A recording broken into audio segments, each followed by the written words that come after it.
प्यारे दोस्तों, इस तरह बड़े राजकुमार का सिर कटवा दिया गया। उधर राजमहल में सब राजकुमार के वापसी का इंतजार कर रहे थे। पर जब राजकुमार घर लौटकर नहीं आया तो मंजिले राजकुमार ने विचार किया कि वह राजकुमारी के पास जाएगा और अपने भाई का पता लगाएगा।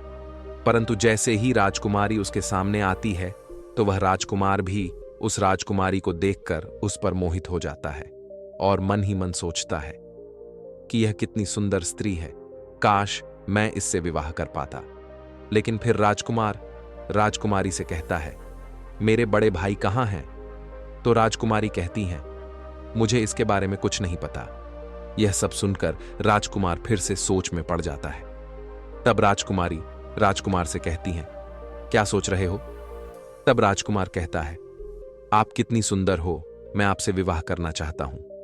तो फिर राजकुमारी कहती हैं, मैं आपसे विवाह तो कर लूंगी, लेकिन मेरा एक प्रश्न है, पहले आपको उस प्रश्न का उत्तर देना पड़ेगा। तो राजकुमार कहता है, ठीक है, आप अपना प्रश्न पूछो। लेकिन मंझला राजकुमार भी उसके प्रश्न का उत्तर नहीं दे पाता है और उसका भी सिर कटवा दिया जाता है। इसी प्रकार उस विवाह के चक्कर में उस राजा के 3 लड़कों में से 2 लड़कों का सिर कटवा दिया गया। अब बचा सबसे छोटा वाला। वह भी अपने घोड़े को लेकर राजकुमारी के महल की ओर चल देता है।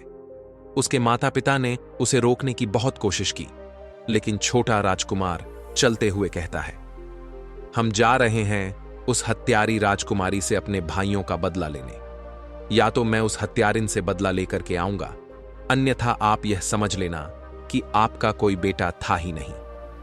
राजकुमार के माता पिता ने उसे रोकने की बहुत कोशिश की, लेकिन वह बदला लेने के चक्कर में चल देता है। रास्ते में जाते जाते उस लड़के ने विचार किया कि जैसे मेरे भाई गए थे, अगर वैसे मैं गया तो मैं भी मारा जाऊंगा, लेकिन जाऊंगा तो जरूर। कुछ सोचने समझने के बाद उसने क्या किया कि राजकुमारी के महल से थोड़े हटकर एक बगीचा था। उसने अपने घोड़े को वहीं पर छोड़ दिया और उस बगीचे के अंदर चला गया। राजकुमारी वहां पर उस शांत वातावरण में विश्राम करने के लिए आया करती थी। उस बगीचे में एक सरोवर था और उस सरोवर के किनारे वह राजकुमार एक आम इंसान की वेशभूषा में खड़ा था। और जब राजकुमार सरोवर के किनारे खड़ा था, तब राजकुमारी अपने कुछ सहेलियों के साथ उस बगीचे में आई। कुछ समय बाद राजकुमारी ने अपनी एक सहेली से कहा कि हमें पानी लाकर दो, हमें बहुत तेज प्यास लगी है। अब उस राजकुमारी की बात सुनकर उसकी एक सहेली हाथ में बर्तन लेकर उसी सरोवर पर जल लेने के लिए गई, जिस सरोवर पर वह राजकुमार आम इंसान के रूप में पहले से ही खड़ा था। जब राजकुमारी की सहेली ने राजकुमार को देखा तो उसके रूप को देखकर वह मोहित हो गई।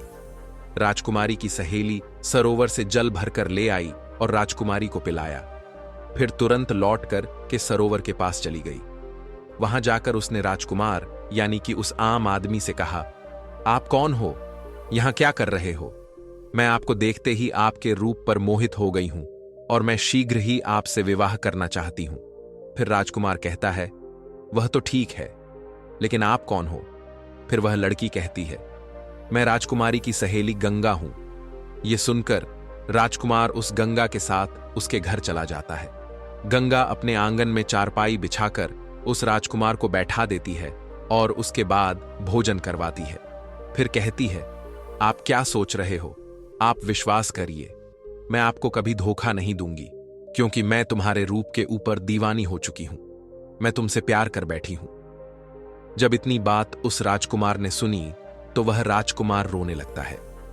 राजकुमार की आंखों से आंसू की धारा बहने लगी और कहने लगा, मैं इसलिए सरोवर में घूम रहा था क्योंकि यह जो तुम्हारी राजकुमारी है इतनी हत्यारी है, जिसने अब तक कई लोगों के सिर कटवा दिए हैं और उन्हीं में हमारे 2 भाई मारे गए।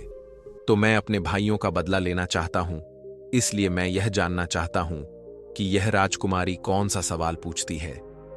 तब गंगा कहती है, वह तो हम आपको बता देंगे, लेकिन पहले आप हमसे वादा कीजिए कि आप हमसे शादी करेंगे। राजकुमार उसकी बात मान लेता है। इस तरह गंगा ने एक तरफ तो राजकुमार से शादी करने का वादा करवा लिया, वहीं दूसरी ओर उसे यह डर भी लगा था कि अगर वह इनको वहां जाने देगी तो पता नहीं ये वहां से लौटकर आएंगे भी या नहीं। फिर राजकुमार गंगा से कहता है, मैं जरूर तुमसे विवाह करूंगा। लेकिन राजकुमारी से अपने भाइयों का बदला लेने के बाद जब राजकुमार ने गंगा से इतना कहा तो गंगा को राजकुमार के ऊपर विश्वास हो गया। फिर गंगा ने राजकुमार को राजकुमारी के बारे में बताना शुरू किया। गंगा ने कहा, वह हर एक इंसान से केवल एक ही प्रश्न पूछती है कि गुल सरोवर की क्या कहानी है। तब राजकुमार ने गंगा से कहा, अगर आपको प्रश्न पता है तो इसका उत्तर भी अवश्य पता होगा। आप हमें इसका उत्तर सुना दीजिए। लेकिन गंगा तुरंत हाथ जोड़कर बोली, हे राजकुमार, अगर मुझे उत्तर के बारे में मालूम होता तो चाहे कुछ भी हो मैं आपको इसके बारे में जरूर बताती। लेकिन गंगा कहती है, राजकुमारी के राज्य में एक साधु रहता है, सिर्फ उन्हीं को यह गुल सरोवर वाली कहानी पता है और उसने ही राजकुमारी को यह सलाह दी है कि अगर तुमसे कोई शादी करना चाहे तो तुम उससे गुल सरोवर की कहानी के बारे में पूछो। हालांकि यहां तक राजकुमारी को भी इस कहानी के बारे में कुछ भी पता नहीं होता, फिर भी राजकुमारी यह प्रश्न पूछा करती है क्योंकि वह उस साधु से प्रेम करती है। तब राजकुमार ने गंगा से कहा, चलो ठीक है, कोई बात नहीं, तुमने हमारा काम थोड़ा आसान कर दिया। अब हम जाते हैं, पहले गुल सरोवर की कहानी के बारे में पता करते हैं कि इसकी कहानी क्या है। इसीलिए आप यहीं पर इंतजार करिए और हम वापस लौट करके जरूर आएंगे। तब गंगा बोलती है, राजकुमार, गुल सरोवर की कहानी कहां मिलेगी? मैं आपको यह बता सकती हूं, लेकिन वहां से जिंदा लौटना नामुमकिन है। वहां से जिंदा नहीं लौट पाओगे। राजकुमार बोला, क्यों नहीं लौट पाएंगे? तब गंगा बोली, रास्ते में बहुत खतरा है, इसलिए आप वहां मत जाइए। इस जिद को छोड़िए, आप अपने भाइयों का बदला नहीं ले पाओगे। आप हमारे साथ विवाह कीजिए और बदला लेने के बारे में भूल जाइए। उस राजकुमार ने कहा, चाहे रास्ते में कितनी भी कठिनाई क्यों ना हो, कितना भी संकट क्यों ना हो, लेकिन मैं जाऊंगा जरूर और अपने भाइयों का बदला जरूर लूंगा। तो गंगा ने सोचा कि अब हम चाहे इनको कितना भी रोकने की कोशिश करें, लेकिन यह नहीं रुकेंगे। फिर गंगा ने खुद एक घोड़ा और एक तलवार राजकुमार के हाथ में दिया और कहा, यह घोड़ा और यह तलवार तुम्हारे काम जरूर आएगी, इसलिए आप एक काम करना, यहां से ठीक पश्चिम दिशा की तरफ जाओ। जब आप पश्चिम दिशा की तरफ जाओगे तो आगे आपको गुफा में एक शेर मिलेगा और उस शेर से आपको डरना नहीं है, क्योंकि वह शेर बूढ़ा हो चुका है, जिस वजह से वह शिकार नहीं कर पाता और बहुत भूखा रहता है। जब आप उसके पास जाओगे तो इस तलवार के मदद से रास्ते में उस शेर के लिए कुछ खाने को जरूर ले जाना, और जब वह शेर गुफा से बाहर आए तब उसके सामने यह खाने की चीज रख देना। वह उसे खा करके तुम्हारी मदद जरूर करेगा। बस इतना ध्यान रखना कि आप जब जंगल में थोड़ा आगे बढ़ो तो आप समुद्र के किनारे पहुंच जाओगे। वहां से आगे आपको समुद्र के उस पार जाना होगा। इतना कहकर गंगा राजकुमार को विदा कर देती है और राजकुमार पश्चिम दिशा में जंगल की तरफ निकल जाते हैं। जाते समय गंगा बोलती है, राजकुमार, भूल मत जाना, लौट करके जरूर आना, चाहे कुछ भी हो जाए। मैं आपका जीवन भर इंतजार करूंगी, मुझे आप भूलोगे तो नहीं।